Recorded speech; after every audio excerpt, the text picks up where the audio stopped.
Study with Dev channel पर आप सबका स्वागत है। आइए आज हम लोग स्टार्ट करेंगे एनसीईआरटी का क्लास 7th अध्याय 9th रेगिस्तान में जीव वन। क्या पढ़ेंगे? रेगिस्तान में जीवन। तो चलिए स्टार्ट करते हैं। अध्याय 5 में आप पढ़ चुके हैं कि पेड़ पौधे, पशुओं एवं मनुष्यों के लिए जल ही जीवन है।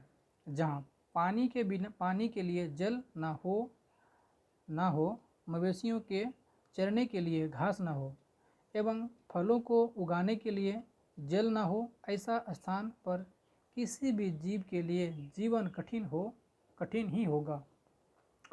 अब हम विश्व के उन स्थानों के बारे में पढ़ेंगे जहाँ लोग अत्यधिक कष्टकारी तापमान में भी जीना सीख चुके हैं।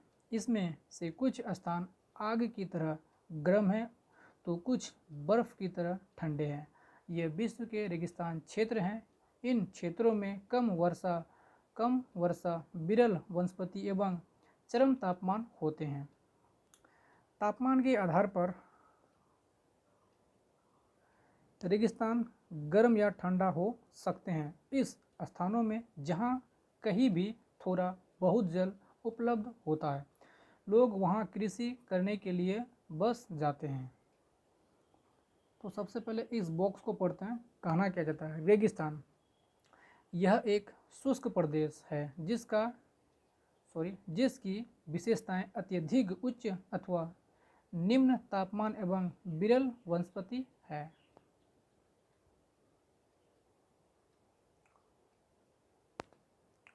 तो गर्म रेगिस्तान सहारा।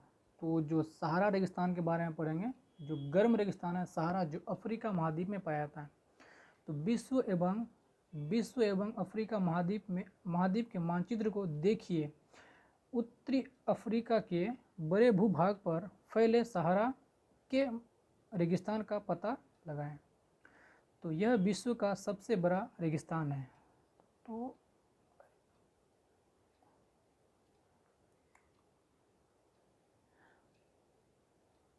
अगर आपको कोई यह सवाल कर दे कि विश्व का सबसे बड़ा रेगिस्तान कौन सा है, तो अफ्रीका का रेगिस्तान कौन? सहारा रेगिस्तान। ठीक है। यह लगभग 8.54 लाख वर्ग किलोमीटर में के क्षेत्र में फैला हुआ है। यहाँ मतलब क्या आपको याद है कि भारत का क्षेत्रफल 3.2 लाख वर्ग किलोमीटर है?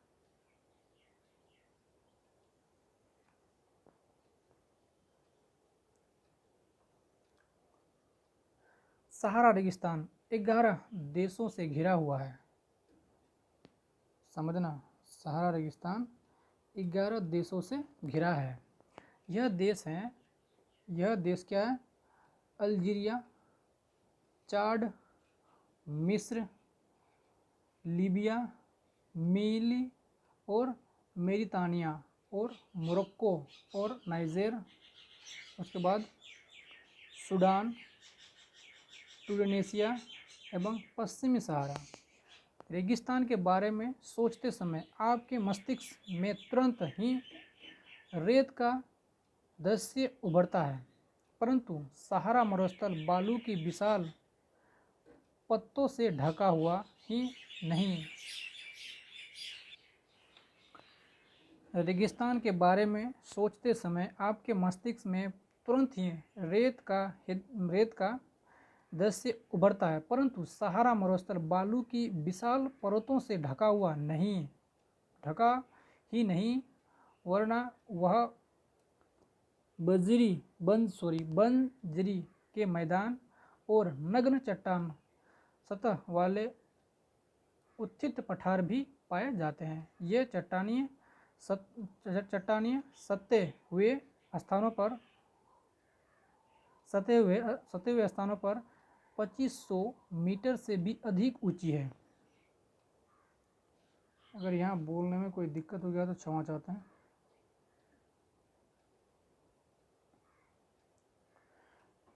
तो सहारा मरुस्थल को देख लेते हैं इस मैप में।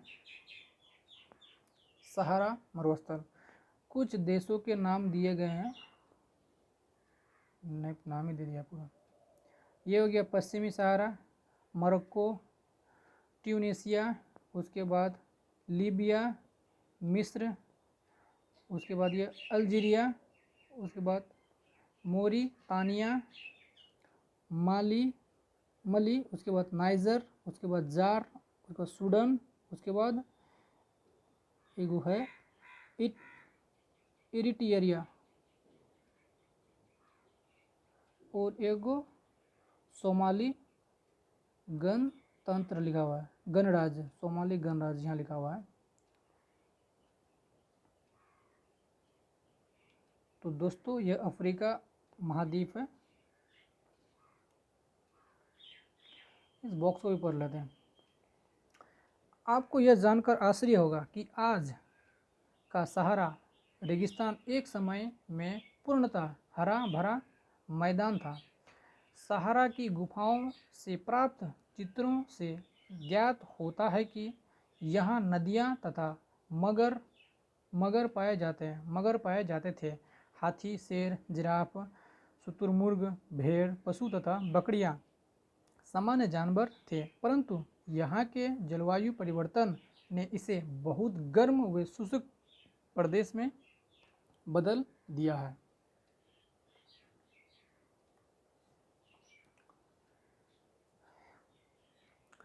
पहले बॉक्स को कंप्लीट करते हैं, उसके बाद आगे बढ़ेंगे।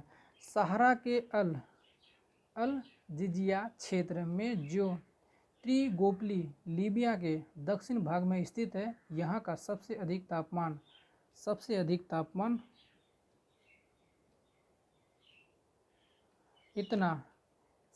इतना सेल्सियस मतलब 57.7 डिग्री सेल्सियस दर्ज किया गया है। तो जलवायु क्या है उसके बारे में चर्चा करें। सहारा रेगिस्तान की जलवायु अत्यधिक गर्म एवं शुष्क है। यहाँ की वर्षा ऋतु अल्पकाल के लिए होती है। यहाँ आकाश बादल रहित एवं निर्मल होता है। यहाँ नमी संचय होने की अपेक्षा तेजी से वाष्पित हो जाती है। दिन अविश्वसनीय रूप से गर्म होते हैं। दिन के समय तापमान 50 डिग्री सेल्सियस से ऊपर पहुंच जाता है, जिससे रेत एवं नग्न चट्टानें अत्यधिक गर्म हो जाती है।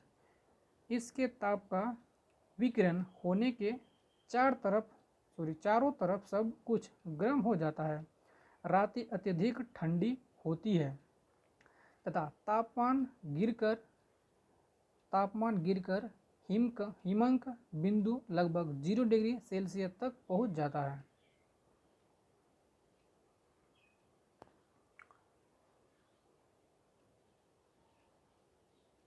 वनस्पति जात एवं प्राणी जात। सहारा रेगिस्तान की वनस्पतियों में कैक्टस, खरबूज के पेड़ एवं केकेसिया पाए जाते हैं।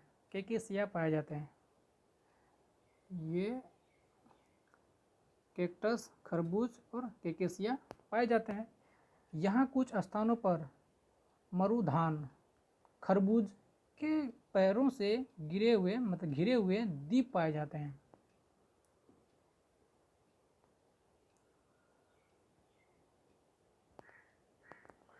ऊंट, लक्करघरा, सियार, लोमड़ी, बिच्छू, सांपों की विभिन्न जातियां एवं छिपकलियों यहाँ के प्रमुख जीव जंतु हैं।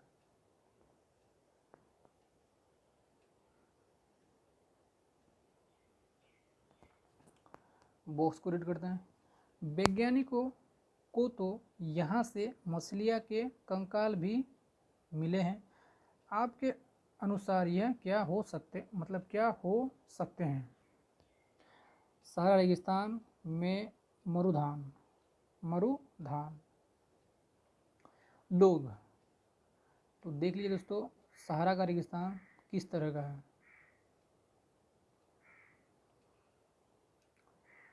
लोग, सहारा रेगिस्तान की मतलब कष्टकारी जलवायु में भी विभिन्न समुदायों के लोग निवास करते हैं जो विभिन्न विभिन्न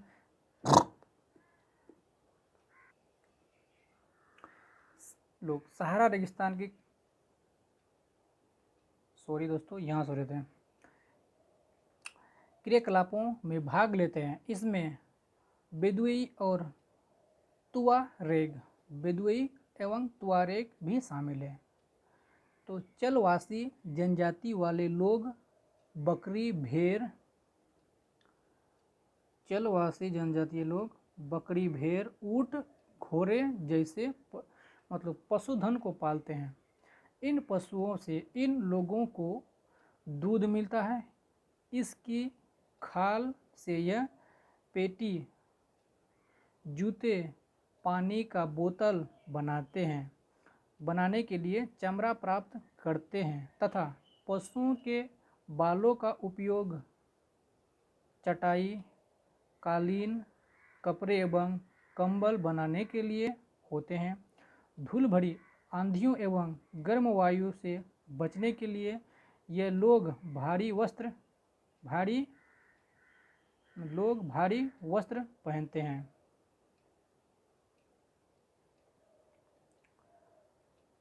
सहारा में मरुधान एवं मिस्र में नील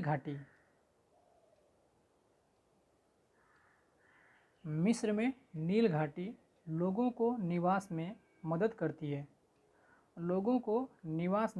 करती है।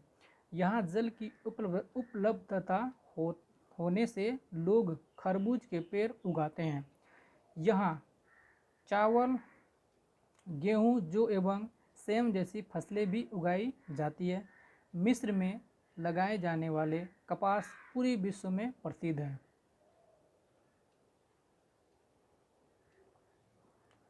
मिस्र में उगाए जाने वाले कपास पूरे विश्व में प्रसिद्ध है। तेल की खोज संपूर्ण विश्व में अत्यधिक मांग वाले इन उत्पादक का अल्जीरिया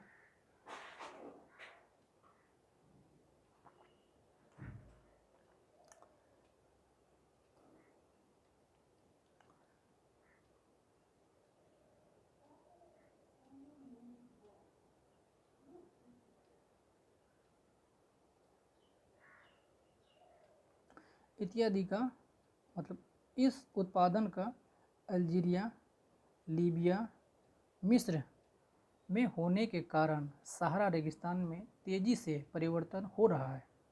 इस क्षेत्र में प्राप्त अन्य महत्वपूर्ण खनिज में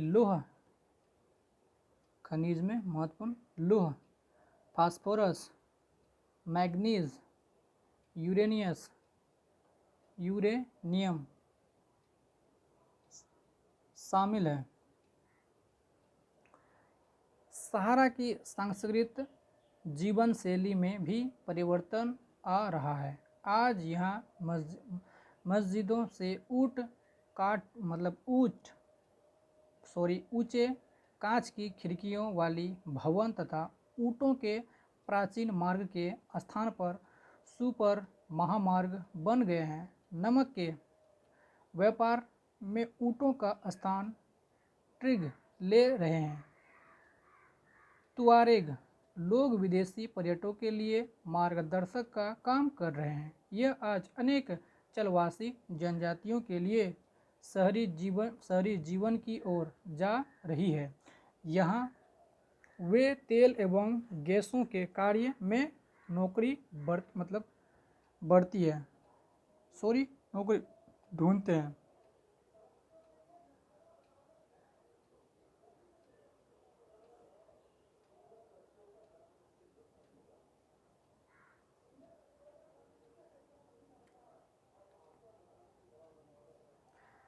जब रेत को पवन उड़ा ले जाती है तो वहाँ गत बन जाती है।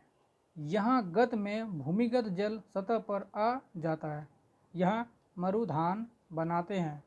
ये क्षेत्र उपजाऊ होते हैं। लोग इनके आसपास विनाश करते हैं एवं खरबूज के पेड़ तथा अन्य फसलें उगाते हैं। कभी कभी यह मरुधान असमान रूप से बड़ा भी हो सकता है।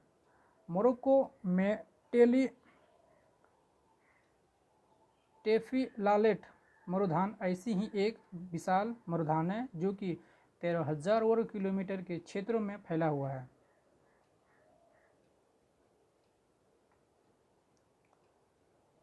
तो ठंडे रेगिस्तान लद्दाख। तो लद्दाख शब्द, पहले लद्दाख शब्द की उत्पत्ति देख लेते हैं। लद्दाख शब्द जो शब्दों से बना है, ल का अर्थ है पर्वतीय दरारें तथा दाग का अर्थ होता है देश। अब समझ लो दोस्तों, लद्दाख की दाग का अर्थ होता है देश और ला का अर्थ होता है पर्वतीय दर्रा। तो आप लोग बहुत ही बेहतरीन तरीके से इस बात को या इस शब्द को सीख गए होंगे, समझ गए होंगे। तो जम्मू एवं कश्मीर के पूर्व में बृहद हिमालय। अब कोई आपको पूछ लेगा बृहद हिमालय कहाँ है, तो क्या जम्मू एवं कश्मीर के पूर्व में बृहद हिमालय स्थित लद्दाख एक ठंडा रेगिस्तान है, जिसके उत्तर में काराकोरम, आप समझ गए होंगे, काराकोरम पर्वत श्रेणी एवं दक्षिण में जास्कर पर्वत स्थित है। अब इस बात को दोबारा रिपीट करते हैं, यह बहुत अच्छा बात है और यह एक यहाँ से 2-3 प्रश्न पूछे जा सकते हैं। जम्मू एवं कश्मीर के पूर्व में बृहद हिमालय में स्थित लद्दाख एक ठंडा रेगिस्तान है, ठीक है। तो इसके उत्तर में काराकोरम पर्वत श्रृंखला मतलब श्रेणियाँ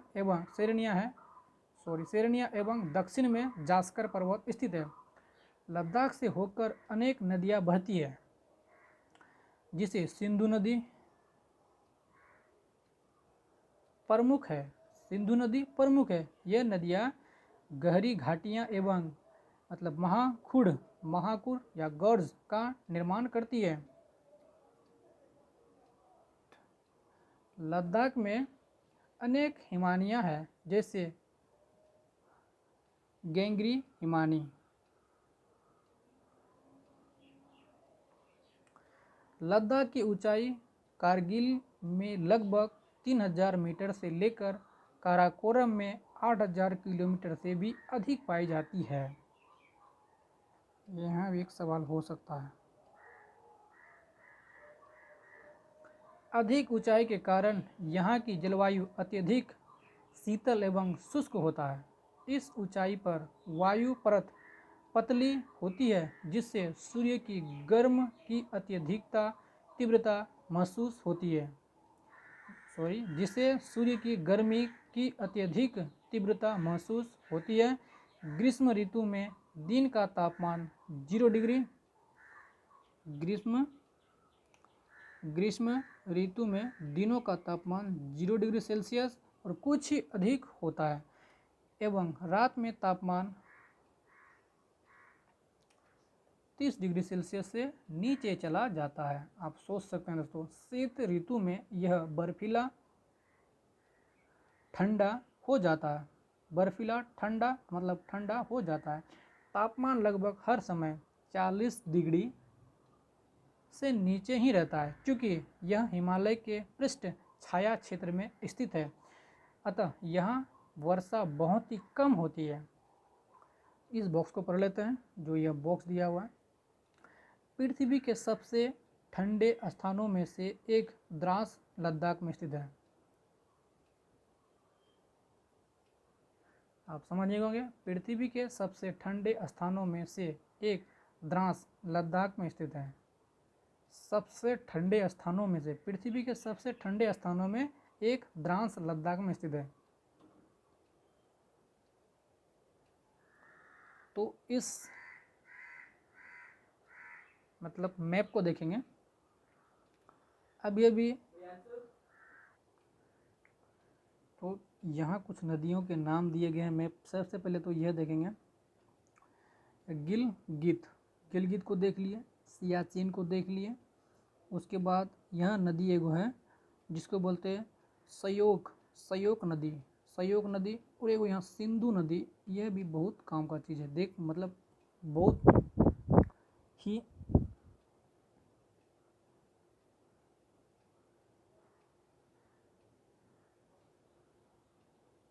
उसके बाद अभी अभी मैंने पढ़ा इंडस नदी, उसके बाद यशोक नदी तो यहीं देखें, सयोक नदी यहाँ देख लिए। उसके बाद सबसे पहले लद्दाख की जो शेरनी है मतलब यहाँ पे है, और आसपास के देशों को भी देख लो, चाइना, पाकिस्तान, और एगो चीन तो आप भी समझेगा, तिब्बत का पठार यहाँ पे है। तो इस मैप को थोड़ा देख लेना, जैसा आपको समझने में सुविधा लगे उसी तरह का मेथड अपनाना है। मुश्किल से 10 सेंटीमीटर प्रति वर्ष यह क्षेत्र बर्फीली हवाओं एवं तेज जलाने वाले सूर्य ताप का अनुभव करता है। सूर्य का ताप अनुभव करता है। यह जानकर आपको आश्चर्य होगा कि यदि आप सूर्य की धूप में इस तरह बैठें कि आपके पैर छाया में हो, तो आप एक साथ एक समय पर ही उष्म घात एवं लुपास उपघात से ग्रसित हो सकती है।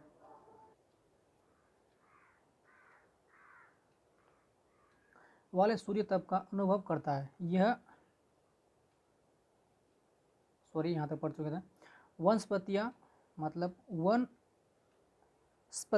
जात एवं प्राणीय जात, इसके बारे में अभी डिस्कस चलेगा।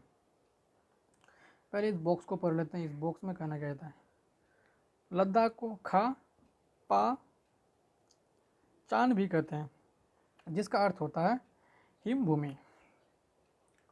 आप समझ गए, खा पा चान का मतलब क्या होता है, इसका अर्थ होता है क्या, हिंद भूमि। चीरू या तिब्बत एटीलोप एवं विलुप्त प्राय जीव है, जिसका शिकार शाहतूश नामक इसके ऊन के लिए होता है, जो वजन में हल्का एवं अत्यधिक गर्म होता है। इस शब्द को याद रखना, शाहतूश। बॉक्स खत्म। यहाँ उच्च शुष्कता के कारण वनस्पतियाँ विरल है। यह जानवरों के चरने के लिए कहीं कहीं पर ही घास एवं छोटी झाड़ियाँ मिलती है। घाटी में सरपत, बिलो एवं पाम्पलर के उपवन देखे जा सकते हैं। ग्रीष्म ऋतु में सेब, उसके बाद सुबानी मतलब अखरोट जैसे पेड़ पल्लवित होते हैं।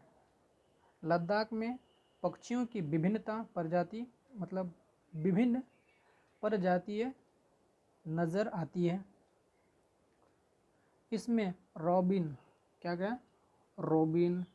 रेड स्टार्स, तिब्बती स्नोकक, रेबन एवं हुप यहाँ पाए जाने वाले सामान्य पक्षी हैं।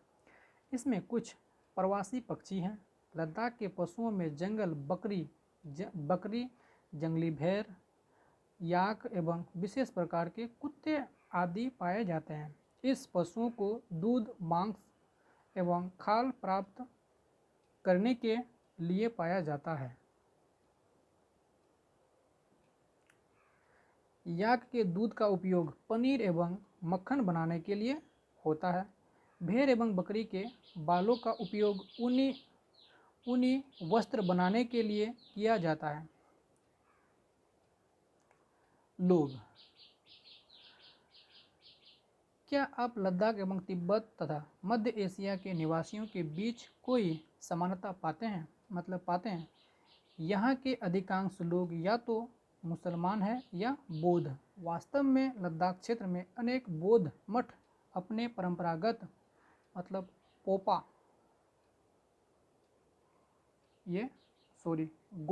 के साथ स्थित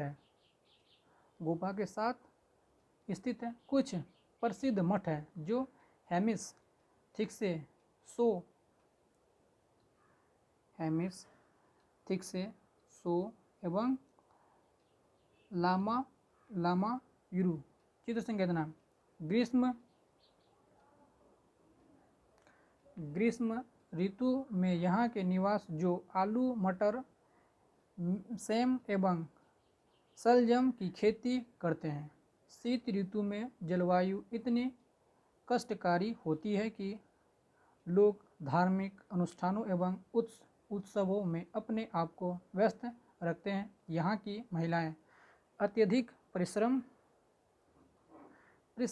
होती है। वे केवल घर एवं खेती में ही काम नहीं करती बल्कि छोटे व्यवसाय एवं दुकानें भी संभालती है। लद्दाख की राजधानी लेह सड़क एवं वायुमार्ग द्वारा भली भांति जुड़ी हुई है। राष्ट्रीय राजमार्ग ए मतलब 1A लेह को जोलीजा दर्रे होते हुए कश्मीर घाटी से जोड़ता है। मतलब राज्य राजमार्ग ए मतलब 1A लेह और राष्ट्रीय कश्मीर घाटी से जोड़ता है। यह आप हिमालय के कुछ अन्य दर्रों के बारे में बता सकें।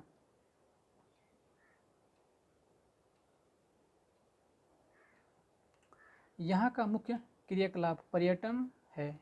देश विदेश से अनेक पर्यटक यहाँ पर्यटन के लिए आते हैं। गोपा दर्शन घाट के मैदानों वे हिमनदों के सैर एवं उत्सवों तथा अनुष्ठानों को देखना यहाँ के मुख्य पर्यटक आकर्षक है। आधुनिकीकरण के फलस्वरूप यहाँ के जनजीवन में परिवर्तन आ रहा है, लेकिन लद्दाख के लोग ने शताब्दियों से प्रकृति के साथ समन्वय एवं संतुलन करना सीखा है। जल एवं ईंधन जैसे संसाधनों की कमी के कारण यह आवश्यकता अनुसार एवं मित व्यक्तिगत से ही इसका उपयोग करते हैं और कुछ भी व्यर्थ नहीं करते।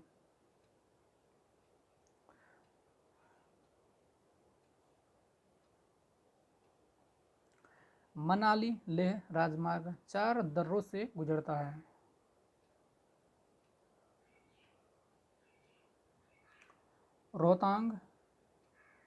रोहतांगला, उसके बाद पारालाचा, उसके बाद क्या था लुनगलाचा ला, उसके बाद एवं टंगलंग ला। यह राजमार्ग केवल जुलाई से सितंबर के बीच खुलता है, जब बर्फ को गर्म से हटा दिया जाता है। हम गलती पढ़ दिया, बर्फ को मार्ग से हटा दिया जाता है। अब ये दर्रे हैं, मतलब मनाली लेह राजमार्ग 4 दर्रों से गुजरता है। रोहतांगला, उसके बाद बारालाचा, उसके बाद लुनगालाचा, उसके बाद टंगलंगलाचा।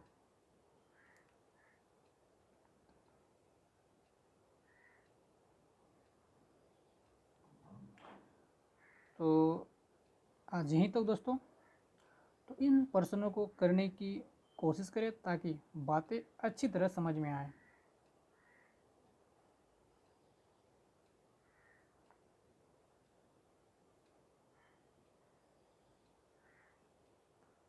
रेगिस्तान में कौन कौन खेल खेले जाते हैं, रेगिस्तानी में खेल, तो इस बॉक्स को भी पढ़ लेना।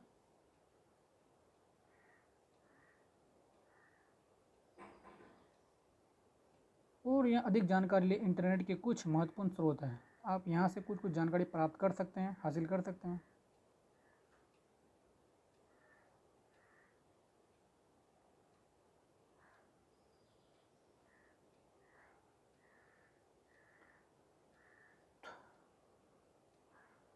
तो दोस्तों, हम लोग अगले क्लास में पढ़ेंगे सामाजिक विज्ञान, संसाधन एवं विकास, कक्षा 8 का NCERT क्लास 8 के बारे में पढ़ेंगे। तो थैंक यू दोस्तों। चैनल को सब्सक्राइब करें, लाइक करें और शेयर करें ताकि ऐसे वीडियो और ला सकें।